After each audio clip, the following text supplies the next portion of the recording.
Hello YouTube, Sir Dragon X here, coming to you from the town of Dolores Hidalgo in Guanajuato, Mexico, also known as Cuna de Independencia Nacional, which translates into birthplace of national independence.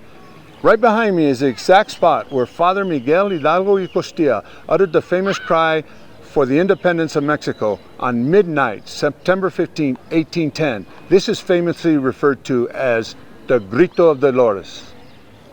Today is part one of a two-part series on Mexican immigration when you move to Mexico.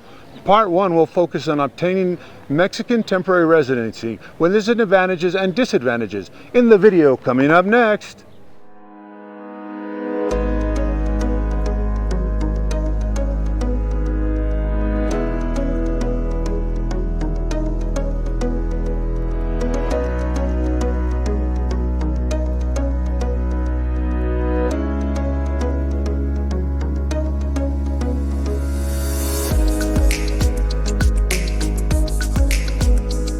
Welcome back to Retired Life in Mexico, No Bull. Let's get started with part one of my two-part series on Mexican immigration and obtaining your temporary residency. And stick around to the end of this video for a little surprise. Before we start, I want to get some things clear. I'm not an immigration expert. Also, I'll be listing several resources and making recommendations that you can use to do your research on your move. I'm not affiliated with these websites and I have no financial interest in any of the services or the book I will be recommending. I use these resources in order to put together the video and also recommend these services based on the track record of the individual I will be mentioning. I have prepared this diagram on residency option that you can download from the link in the description of this video, which hopefully simplifies what I am about to go over. As I always mention in my videos, research is key. Although I may go over the official process, please remember each individual experience is different, each consulate is different, and each immigration office is different. Your journey will begin at the Mexican embassy or consulate closest to you. You must obtain a special visa which allows you to enter Mexico in order to report to immigration and apply for status. Google is your friend. One thing that I learned is that each consulate is its own kingdom and most have different requirements as far as application process, taking walk-ins, or if an appointment is required. These application requirements can be found on each individual consulate's website.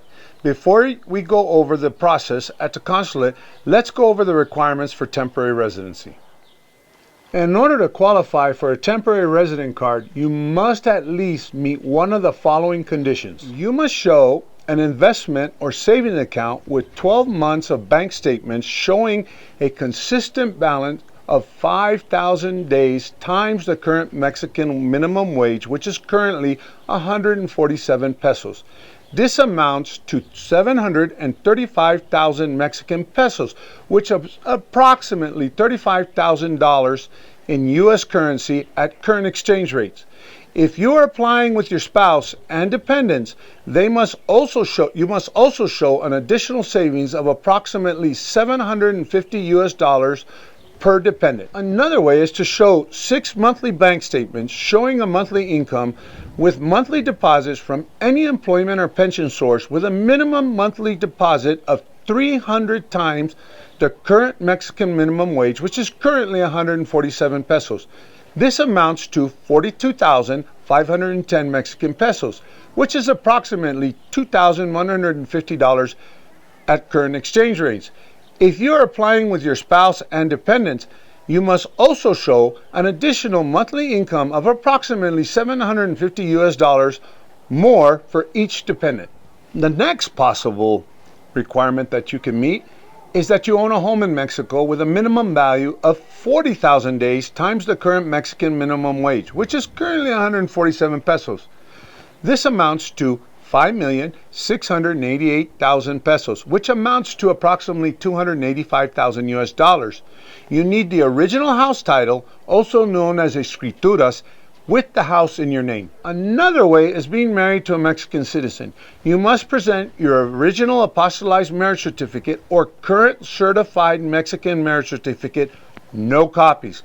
Your spouse must accompany you to the appointment and present their national voter ID, which is also known as INE or INE. There are no minimum financial requirements for this category. And last but not least, you can also qualify if you have a child that was born in Mexico.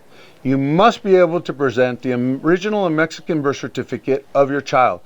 The child must accompany the applicant to the appointment. And also, under this category, there are no minimum financial requirements. In addition to meeting one of the requirements that I just mentioned, you must also show up to your appointment with the following items: one recent passport size photo, frontal view, face uncovered, without glasses, and no white background.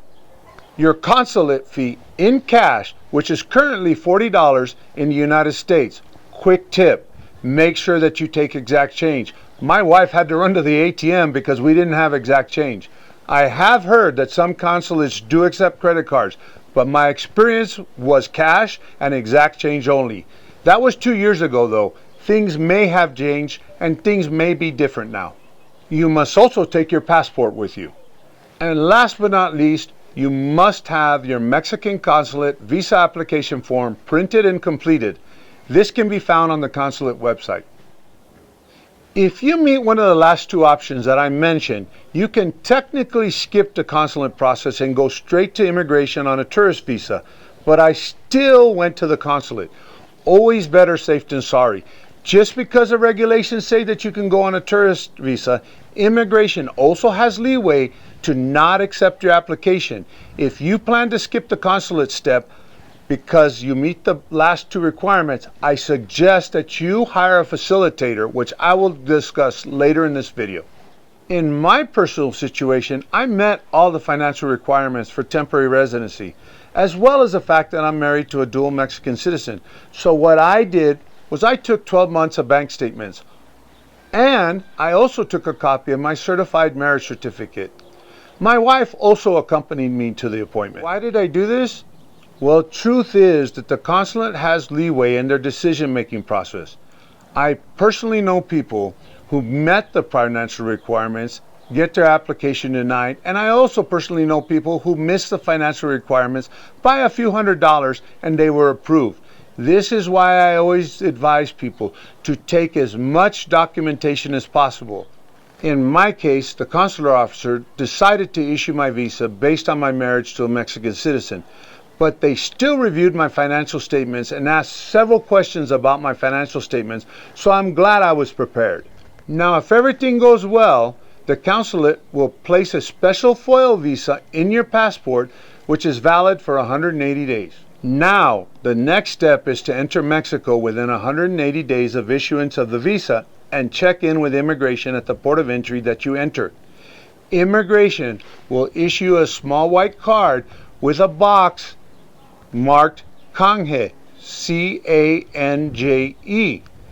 Make sure that they do not check the box marked tourist. If the Canje box is not checked, you will be sent back to the border.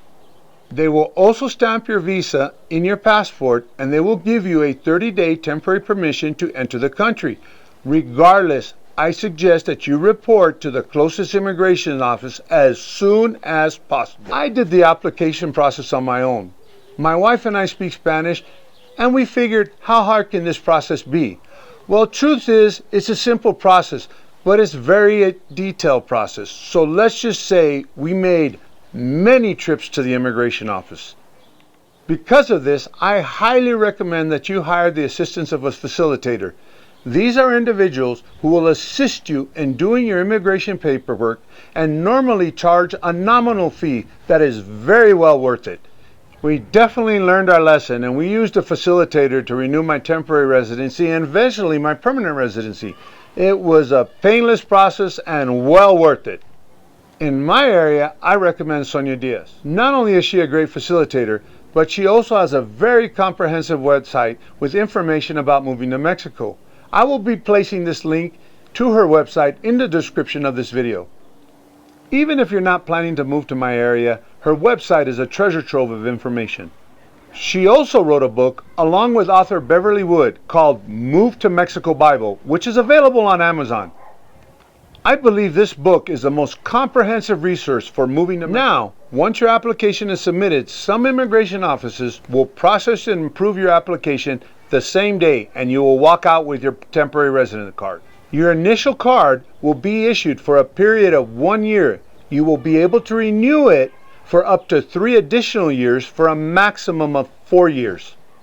Not all immigration offices can process your application in 1 day. In some cases, it could take several days, several weeks, and in my case, it took several months. But this is because it was in Monterrey and they have a large backlog of applications. Now, let's talk about advantages and disadvantages.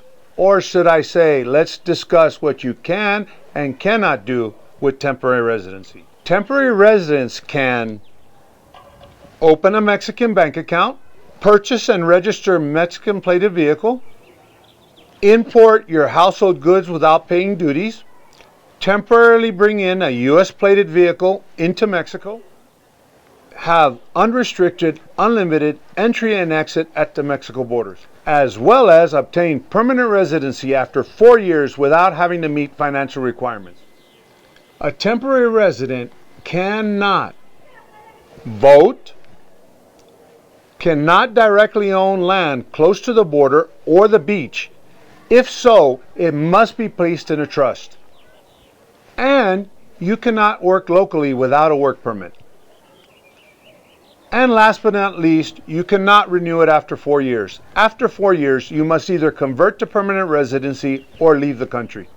I know this was a lot of information to digest, so feel free to download the chart that I created, which also includes the immigration fees, through the link in the description of this video. Also, don't forget to visit Sonia Diz's website, which I will also be leaving a link in the description of the video. I also highly recommend the Move to Mexico Bible, which can be found on Amazon, and a link can also be found on Sonia Diz's website. Now enough with the formalities. Now for the surprise. Let's explore the historical town of Dolores Hidalgo.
Watching this video, and don't forget to subscribe so you don't miss any of my future videos, and like this video if you enjoyed the content, and feel free to make comments, and also join us on our Facebook group and Instagram on the link in the description of the video and on our channel.